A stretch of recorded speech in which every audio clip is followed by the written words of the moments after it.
I am so excited for the first ever guest of Think You Know. I know I have a thick skin, like comments are not gonna get to me, Yeah. either positive or negative. Is the twin telepathy thing Yeah. real? True. It is. Yeah. You know, I'm a foodie person. I love restaurants. I love to dress up. I love to go out. did you apply directly to the show? You weren't scouted for it?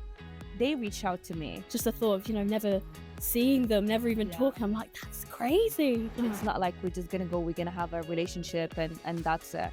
The end goal is to get married. When you guys especially were at the resort, because you were in the separate rooms, were the only times you met up with the person you were with, was they always on camera? Yeah, I was owed an apology for so many things, not only that, but I didn't get it. Or I got it late because of one thing. You move on, Yeah. The bill comes and he suggests splitting it. This. Oh, no. No way. Welcome to Think You Know. I'm Emma, your hostess with the mostess, some may say. I am so excited for the first ever guest of Think You Know. She has made headlines globally. She has been on all of our screens. We have all spoken about her. She is my favourite half of the Moroccan couple from Love is Blind. We have Haja with us today. Cue round of applause. Thank you, editors. Really appreciate it. Haja, thank you so much for joining me today. How are you doing? I'm really good. Yeah? Yeah. How have things been? Stressful. Stressful, Hectic. like up and down. Like at first, before getting into this, I was like, I know I have a thick skin. Like comments are not gonna get to me, Yeah. either positive or negative.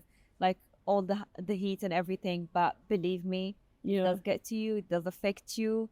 You feel overwhelmed. Wow. You start checking the comments and everything, and you get that energy. But thankfully, because I'm someone positive, and I always try to like close the gates of hate or like negative comments or anything, and I try to work out, like sweat the negativity. So I am not really getting really in a bad space. So I'm trying to stay in the positive side and everything. Love this. But overall, good/stressful. Of course, we're going to talk about the show, but I want to learn a little bit more about you as a person. One thing I have to say to Netflix, you didn't tell us anything about these people. So you're Moroccan, that was mentioned, I don't know how many times in the show. We're well aware that that's where you're from, but whereabouts in Morocco are you from? Talk to me a little about your hometown, your home life growing up. What was it like for you? I grew up in Morocco, Casablanca.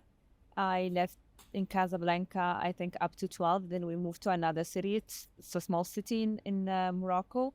And then right after I finished high school, I moved to Dubai. Oh, But my entire childhood, I had a good childhood, like stable family and everything.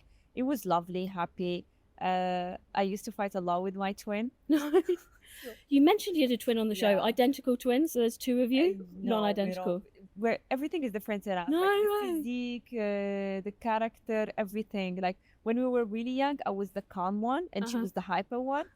And up to 16, it switched. Like, Really? I became really the hyper one. She became the calm one, like more attached to my family and like especially to my mom. And I was the one like getting the touch, So literally it flipped like. Yeah. But like how twins are. Oh, you bought her this. Why not me? Oh, she's wearing pink. Why not me? Just stays down. My mom, she used to dress us the same. No, literally. exactly. Just two of everything. Halas, Yeah, easy. she cannot anymore. Stop. And it's hard to have a twin when you're young. But Uh-huh. once you grow up and you're more mature, it's beautiful. Is the twin telepathy thing Yeah. real? True. It is. Yeah, You know yeah, what each other's Yeah, thinking, what you're yeah. feeling, all of that. And so you moved here to Dubai. Did you move here on your own? I moved here because of a friend. So basically I was supposed to go to France, but then my papers got delayed and university acceptance letter, they were like, we're gonna, take it back because we have other people and you're Wow. coming late. So I was like, I'm gonna do like nothing this semester and apply for next semester. And then I have a friend who came here that used to study with me in high school. She was like, why not come and do a semester here, And if you don't like it, you can still transfer credit and go whatever you want. Because I always wanted to study abroad. Like no way Yep. for me was me studying in Morocco. Hmm. Not because I have something against Morocco, but I want to, that feeling of, Oh yeah. yeah, I something had I abroad. had that itch. That's why I moved to Dubai. I did it a bit late though. I only moved 2 years ago at 29. I'm just like, I'm so mad I didn't do it sooner. Yeah. At first, my family were like, no, because like back that time, a lot of people used to go to Europe to study, but not to Dubai. Hmm. So her family convinced my family, and then I came. The first 6 months, they were difficult for me because like the culture was different, Yep. like all my life I had one culture, and then boom, you come to like a city where there is a lot of Yeah. cultures, and then you have to fit in everything, especially in uni.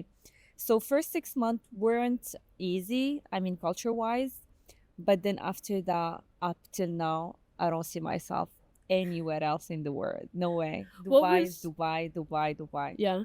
What was your life like in Morocco before you moved? So you said you were born and raised in Casablanca and then you moved into a small city. So was it like farmland? Was it, big city living? Was it sort of one of those, everybody knows everybody? What was the sort of lifestyle you were living there before you then came over to Dubai with even 10 years ago? Obviously, Dubai's had a lot of changes in the last 10 years, but True. there's still a lot that was going on back It then. was a city far from Casablanca, an hour.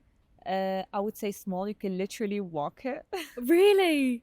Oh, so you went from like the big bells and Yeah. whistles of Casablanca to like this little Yeah. Like rural. I wouldn't say everyone knows everyone, but the big families know the big families. Got you. Yeah, like you could not miss anyone there. Uh-huh.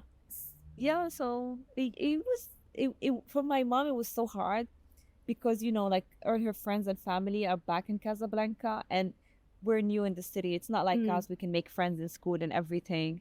So for my mom it was a bit hard, but for us with school friends it was good. Yeah.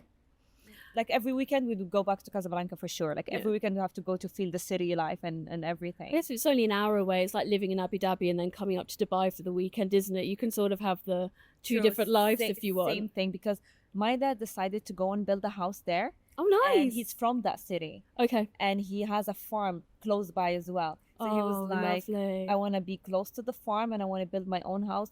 And that city wasn't as polluted as Casablanca, like more clean, fresh air.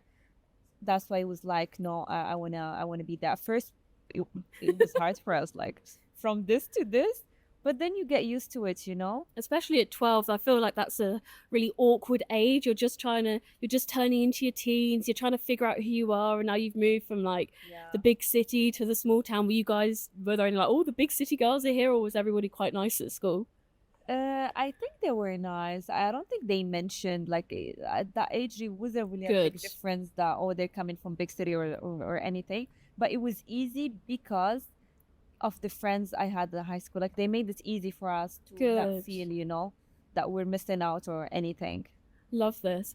And you mentioned you were going to go to a school in France. Yeah. So in Morocco, you spoke English, French, and Arabic, all Yes. three languages. Yes.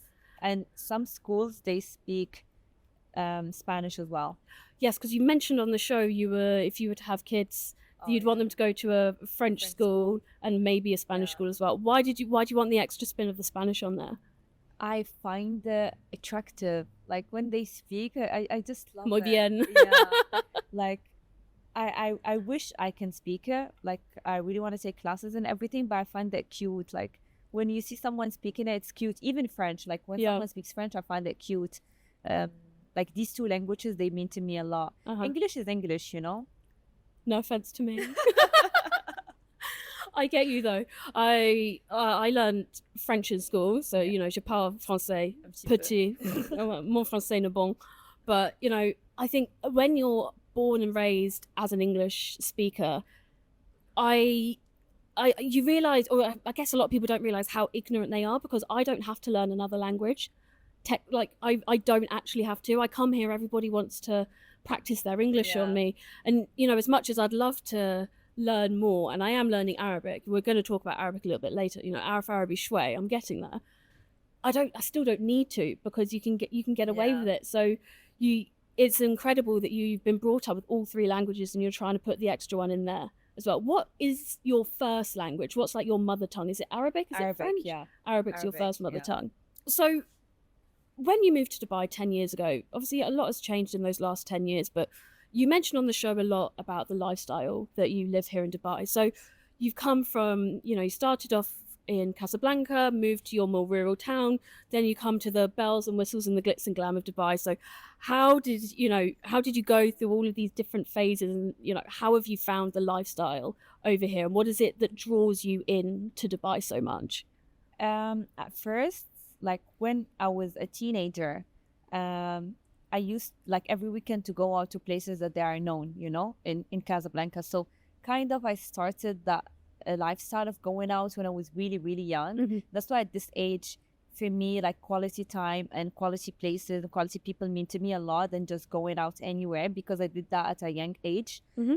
When I came to Dubai, especially in uni where you see different culture, different nationalities, like, like you just want to shine. Yeah. So shining by doing what? Like, like wearing different clothes, trying new places, trying the high places and everything. And that was something I was even passionate about. I'm a foodie person. I love restaurants. I love to dress up. I love to go out. It was in my character, and I think Dubai just helped, Yeah. like putting it more. Bring that out of you a Yeah. little bit more. So talk me through, if I was to ask you, Hajar, I'm in Dubai for a weekend, Friday, Saturday, Sunday, what would your perfect Dubai itinerary be for me? I would stay in a Nassim hotel. Pardon? Nassim Hotel, Nassim, where's the that? one in next to Mina Salam Hotel. Oh, okay. That would be my favorite hotel. Yeah. Or I would say at the Bulgari, but Nassim Ooh, more. And then I would do the restaurants there, like Il Boro. nice. Amazing. Like spend the day by the beach. Sunset time I would go Shimmers or like Somersault. And then evening I would go Il Boro. The Nice. next day I would do a beach day at Bulgari. Nice. And then evening time I would do, before that I can do a massage Mm-hmm. at Ying Yang. Ooh. And then evening time I would do dinner in Gaia. I've not been to Gaia. Oh, it's amazing. Is it worth it? Even Gaia, my fare is amazing. Like, Nice. Okay. amazing. And then Sunday, I'm gonna go for breakfast, Ooh. Phuket. Ooh. And then I'm gonna do lunch by the beach. Let me see, where will I go? Saul, Burj Al Arab. I love it so Oh, much. nice. And what will I do later? Maybe chill. Nice. I did No enough. shopping. Dubai is food yeah. and beach. Shopping. Good. Good. I What's your forgot about that. favorite mall in Dubai? Dubai Mall. I live Oh, in a the tower. OG Dubai Mall. Connected to Dubai Mall. So I think every day I'm in Dubai Mall. No way. Like literally every day. You're a braver person than me. Yeah. Dubai Mall does have everything, but I have to admit, I'm a Dubai Hills Mall girly. But It's missing a few key shops, but I like Dubai Hills I Mall. love Dubai Hills Mall a lot. I Smells so feel good. it's more family, calm.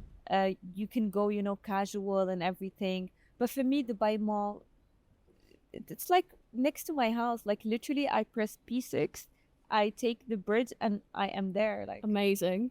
that's why Dubai On Mall your means to me. doorstep. Yeah, exactly. Nice and easy. Yeah. We love this. So we're going to move on to Love is Blind, which I think everybody is here for, but I actually am really nosy and I really wanted to learn about you. Did you apply directly to the show? You weren't scouted for it? They reached out to me. Oh, they did? How? I have no idea. Like it was 2 years ago when they started recruiting. So, Not that long. yeah. So I can't really remember how it started. And one thing that I've been learning a lot about the show, because I've made a fair amount of content about it, I know that you've seen, because that's how we started talking. One thing that I'm seeing a lot in the comments is, there's certain types of Arab people that will go onto the show. I made a video about, there's no hijabis, and people go, you'll never see a hijabi on a show like that. So talk to me just a little bit more about, dating, if that's how you want to call it, in the Arab world when you add a reality show onto that. What do you have to say to the people who are like, only a certain type of the community will go onto a show like this? First of all, the show wasn't like dating. Like the purpose was to get married. Okay. That's why in an Arab world it would be accepted. It's not like we're just gonna go, we're gonna have a relationship and that's it. The end goal is to get married. That's why like no one was against the show. And that's why I even went to the show. Like I would never go to a dating show just to date, Got you. I would go there to get married. Like Uh-huh.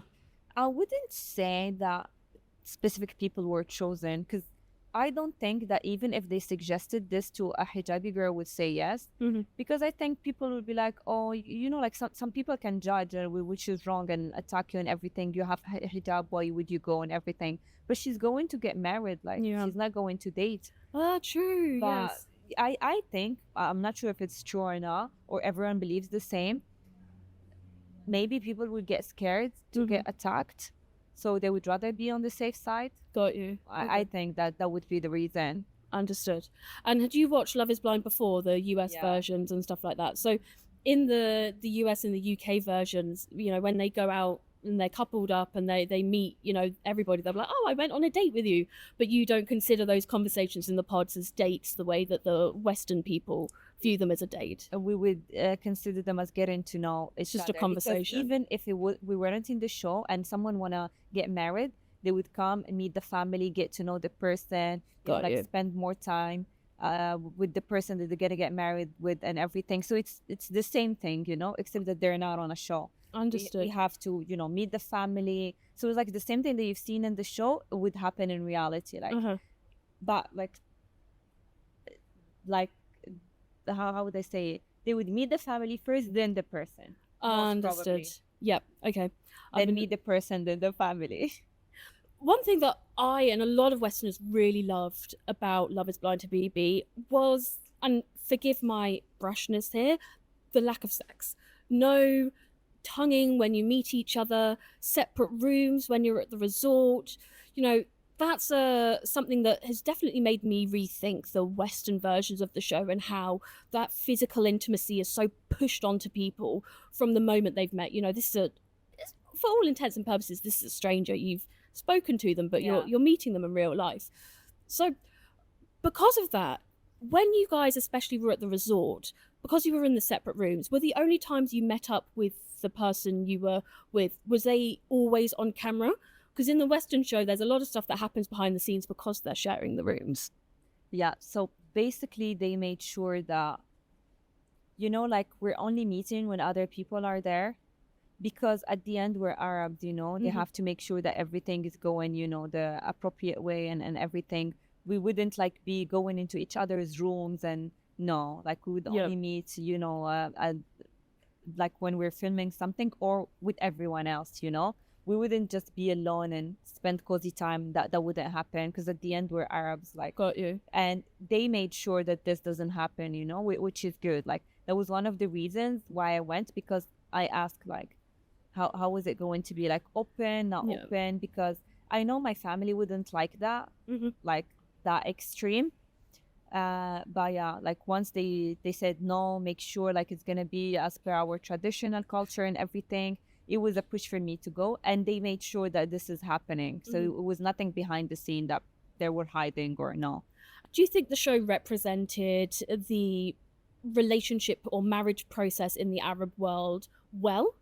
Do you think that, especially for a show that's very Western coded, you know, this is the first Arab spin-off of this show, do you think that they were able to, you know, meet the customs and the traditions in a way that both respected the traditions but also still engaged with that Western audience? I think they did a good job, because arranged marriage long time back used to be the same. You didn't used to see the person. You used to talk to the person, meet the family, and then get married. So you will literally get to know the person after getting married. That was long time back. So somehow they took the same idea, get to know the person, meet the family, and then get married. It's the same thing. And it was also in a short time, same as in the show, because long time back, they're not going to give a 1 year of getting to know them. You get literally to know the person when you get married. So, which is like, if you think of it, long time back, marriages last. Not like now, like the divorce rate is so high. So I think that was the reason, getting to know after getting married. But nowadays everything changed. Like personally, I would like to get to know the person before getting married. Same here. I've got a lot of respect for people who, see, my culture and traditions are very different to yours, but just the thought of, you know, never seeing them, never even talking, I'm like, that's crazy. But again, it's just a different world. What works for you is what works for you. But at least with the show, you get to know, you get to see, meet family, and then get married. So they gave you the chance to literally do everything. Okay, very good. So talking about the show, obviously you had a few very memorable moments of the show. One of them was how you and your what would you refer to your ex as? Is he an ex fiance? What would technically be the term actually? I'm trying to come with something nice. Okay. Should we just say Ex-fiance. ex for the sake of the podcast? Ex-fiance sounds too much serious. Sounds very, very formal, doesn't it? Yeah. Like it's very official. But you hadn't met your family by then, so I don't think it counts as an ex-fiance. No, yeah, I would say with the guy you were with. With the guy you were with. Okay, Yeah. perfect. We'll go with that. So the guy you were with had a very viral altercation with another cast member, and then the next day, from what looks like, you were due to meet for breakfast, and then he didn't show up. Talk to me a little bit about what is going through your head at that time when the producers say he's not coming. A lot of people, they think he was like staged or something. Like, no, I was literally shocked. Like, That was all okay. real, 100%. Yeah. Wow. But the bad thing is that people think he left me on national television, but that's not the truth. Like, he left because he couldn't swallow his pride because of the fight with the other guy, you know? That's the real reason, but it wasn't shown. It was shown like, oh, he left her in the middle of the road. And that was upsetting for me because that's literally not the truth. Yep. But, you know, you learn and you go. Every day's a school day, that's what I say. And then this got brought up again at the reunion. And, you know, he was asked if you were owed an apology. It was very clear he didn't think that you did. Do you think you are owed an apology, and do you think you'll ever get it? He did give me one, by the way, in a live. He did? Yeah. Oh, in a live? Oh, gosh, I missed that. I'm so sorry. He did. Oh, fantastic. Well done. He said, I am only sorry because I left without giving a reason. Okay. That was the apology. I don't find it genuine because he had the chance to say it at the reunion, but he didn't. So literally, he waited till he saw what people are saying, and then he threw it out there to win people's balls, you know? Like, okay. So for me, I respect it, but I'm not gonna accept it because you had chance to say it in front of millions of people, and you said no. Yep. She should apologize as well, which is ridiculous, you know. So yeah, I was owed an apology for so many things, not only that, but I didn't get it, or I got it late because of one thing.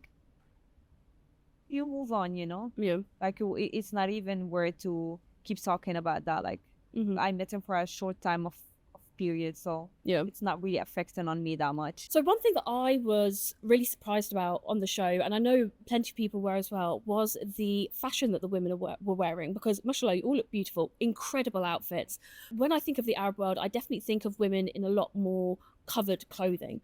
Can you talk to us a little bit more about what the modern Arab woman is? You know, what your style is? How does that sort of represent you and your community? First, I think everyone represent themselves. Like they wouldn't represent like a whole thing. And I think fate is within us, not in the way we dress or anything. But in 2024, I think we're more open, I would say, or I am more open. I love to dress up. I love fashion, you know, so I try to always dress up in a nice way and try different, you know, outfits and everything. I wouldn't say that every Arab is open or they would dress up the way I am, but as I said, like everyone represents themselves. Like I represent myself with the way I dress, and everyone else, like as cast, you know, in the show, they would represent themselves. But this doesn't reflect on the whole Arab people, you know. Still till now, you can see people like covered with hijab, you know, like abaya or whatsoever, you know. So I would again say everyone represent themselves. Love this. We don't represent everything, but a lot of people are open-minded now. So you are a very proud Moroccan woman. Like I said, it was mentioned on the show countless times. I think I'd lost track. Like I said earlier, I've been learning Arabic, and one thing that I have been taught is the fact that there are so many different dialects within the Arabic language. Morocco and the Moroccan dialect specifically gets brought up as one of the most distinct dialects. So I'm watching Love is Blind Habibi several times because I'm trying to learn the language, but also try to distinct between the two dialects. What can I listen out for where I can suddenly go, oh, that's a Moroccan person speaking? Oh, it's hard. Mm. Like, I think you have to be an Arab to be able to be able to distinguish the difference. But like, if like you are English, I think it's gonna be hard for you to just listen and be like, this is Moroccan. But like, there are some words that if you hear would say this is Moroccan. Like, for example, if you hear Barsha means like Tunisian, Barsha. Yeah, like too much. If you Too hear much. Okay. Oh, Barsha. It's too much. Barsha. Bizef, or like if you hear Bizef. a wheelie, then it's Moroccan. Okay. Some words you would definitely say, okay, this is Morocco. Yeah. But like, if you listen to a full sentence, as someone who's not Arab, I think it's gonna be hard to say, oh, this is Moroccan. But some words with Morocco, Tunisia, Algeria, whatsoever, Yeah, because my man's Arab, and within 5 words, he could tell where all of you were from. Yeah. I was like, how have you done that? And he's just like, and it hadn't even come up with your names or where you were from. It was just like, oh, she's from here or he's from here. And I was like, how have you got that? It was like, you can just tell. Like, I think you have the same thing in the UK, like different accents. I think you would get to know. I wouldn't get to know. I would be like English. But I think the difference with accents is that we're speaking a very similar, or like 99% the same language, whereas from what I understand, the dialects can be quite different. Irish people, I can never understand those. I'll be like, please, slow motion or like subtitles. You need someone from Scotland, from like Glasgow. Their accent is it's so insane. Hard. It makes me feel I know no English. So if someone was watching the show and, like me, they're a big fan of yours, they want to learn a little bit more about where you're from, what recommendations can you give us to learn a little bit more about Morocco, whether that be film, music, restaurant, sort of what is sort of like your top Moroccan picks for people to deep dive into? For restaurants in Dubai, I would suggest Tagine in one and only Royal Mirage. Mirage. Ooh, lovely. Amazing. You would get to see people, playing the Moroccan instrument, doing a bit of songs. The food, you would see like how people are dressed, like the waiters and everything, the service people. So you'd get to touch a bit the culture. You would see like some decor there, reflecting the culture. I think that would be a good place to go. It's nice and authentic. Yeah. Tagine is one of my best whenever I feel like I'm missing home. And then what are you ordering from Tagine? What's your go-to? The first favorite dish is your couscous. Eyes. Oh, yeah, I'm hungry. I want to eat. And by the way, speaking of couscous, for us in Morocco, Friday is a holiday. Okay. Is a day where you have to cook couscous and all the family gathers together. No and way. After the prayers, like, you eat the couscous. So couscous day. And what else? What sort of film or TV shows or music can people listen to get a better idea of sort of like the Moroccan culture? Music, I would say Tarab al-Andalusi reflects a lot on like the culture of Morocco. Films, I've seen recently a film in Netflix. I forgot the name, and it was showing. All of it was in Morocco, and it was showing like the Moroccan culture. Oh, amazing! Moroccan cities. I forgot about it. I had the name in my mind. We will pop it in the caption. Oh yeah. No matter where you're watching it, we'll pop it in the caption I'll send for you. The name later. I loved it. Like the whole movie showing Morocco, different cities. Oh, brilliant! Like old towns, simple things. Yeah. So I would advise for that. Fantastic. Okay, so there's a lot for people to look into. So before we wrap, I've got a game for you, but I want to ask you one more question. What's next for you? I'm working on a new collection that's gonna drop very soon. Yes, you have a fashion brand. Oh my gosh, I never even brought this up. I'm such a bad interviewer. Talk to us. So basically, I did after like while studying, I was even working. Up to Corona, I was like, I cannot do office job anymore. No, enough is enough. And in Corona, a lot of people, they got creative, and I was like, I have to come up with something I'm passionate about, and I am passionate about fashion and clothing, especially in my lifestyle. I go out a lot, and if you go out a lot and you do that lifestyle, you don't have to repeat clothes and everything. So every time you need something new, and lots of people ask me, where did you buy this from? So I think I have a good sense of fashion.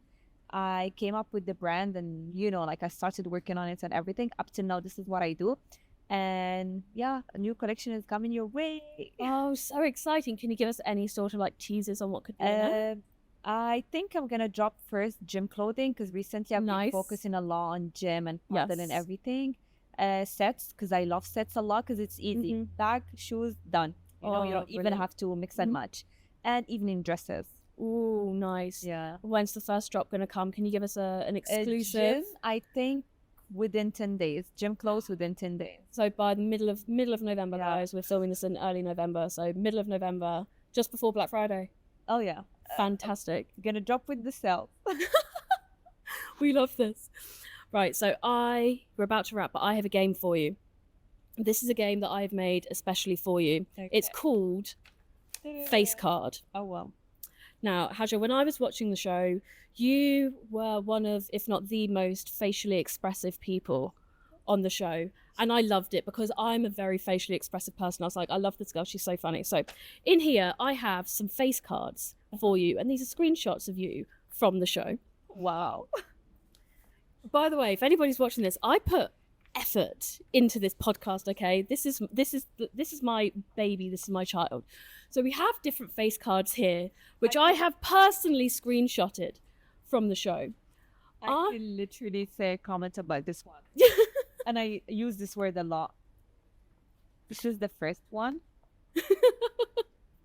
I use it a lot in my daily day. Really? Listen, I do this a lot, especially with my Arabs friends. very expressive with the hands, aren't they? I've noticed that. There's a lot of this and that. Especially if something is coming, you know, I'm not happy about. Listen, I do this a lot. So I had a lot of fun making these face cards. I have 3 different categories, and I'm going to give you 5 scenarios in each category, and you're going to show me the face card that you will apply to the scenario that I give you. I'm discovered my. Wow. By the way, I had over like 50 of these, and I was like, I can't give her 50 cards. That's absolutely outrageous. Oh, wow. So, the first category we have is fashion. Okay, I have to see them all. Yes, go through them all. So cute. By the way, the guys at Desco, thank you so much for printing this. They must have thought I was an absolute weirdo with all these pictures of some random woman. I'll do this. So, no, I'm going to give you the scenario. I haven't given you the scenario yet. So, our first fashion scenario. You find out that your man has been buying you fake designer items. Which face card will you give? Because that would kill her. Let me see, what will I put? I would definitely scream and run. Scream and run. That is our first face card. Okay, second one. You see someone you don't like out in Dubai Mall, and they've got toilet paper attached to their shoe. Seriously? Third scenario. You're going on a first date or a first introduction with a guy. He is in head-to-toe designer, logo mania everywhere. I can't. Like, oof, I can't. Done. Khalas, done. Yeah. Okay, number 4. A stranger comes up to you and compliments you on your outfit.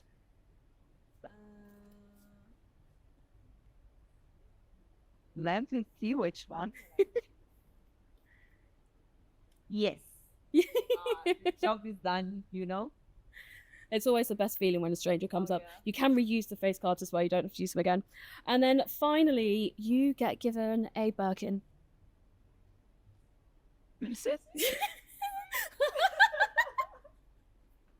I think it's, yeah. All of them. Look, wow. Like, I would do this. Then, oh my God. Laugh. And then I'd be like, oh, baby, thanks.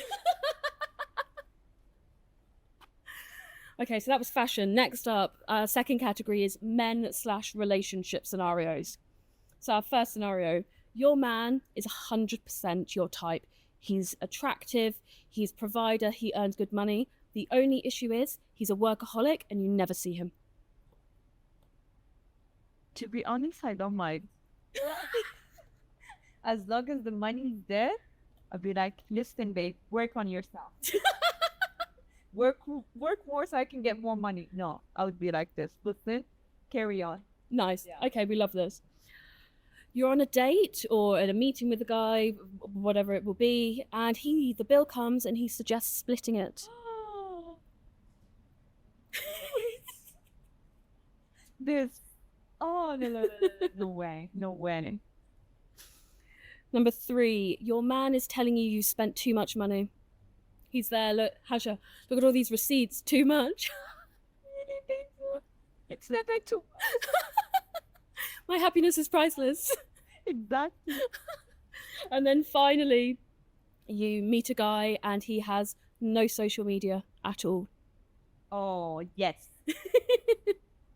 I found the golden fish, yes. Golden fish, yeah. Man with no social media. Yeah. How are you finding the game? Like, so good. Yeah. Yeah. And then our final category for face cards, Haja, is lifestyle. I'm going to give you some lifestyle scenarios. First up, you're going off on holiday to a 5-star resort, but in economy flights.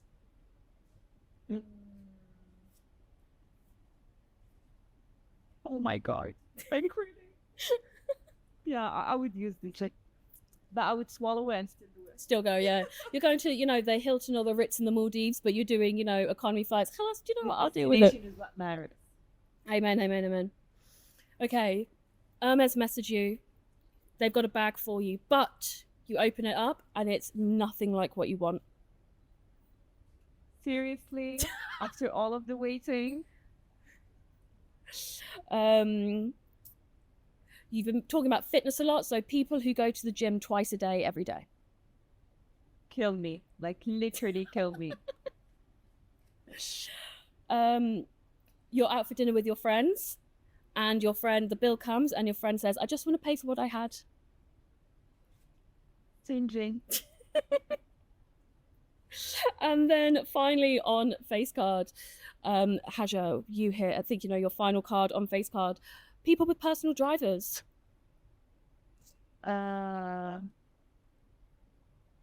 Like, scream, but in a positive way. Yeah. Like, yeah.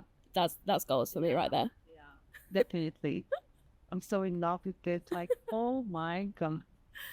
So we have reached our time. Haja, I want to say thank you so much for joining me here on Think You Know. Thank you so much for sharing more about you, about your culture, about Morocco, about your representation, and thank you for humouring me with the face cards today. Please just give the people a little bit about you. Where can they find you? What have you got going on?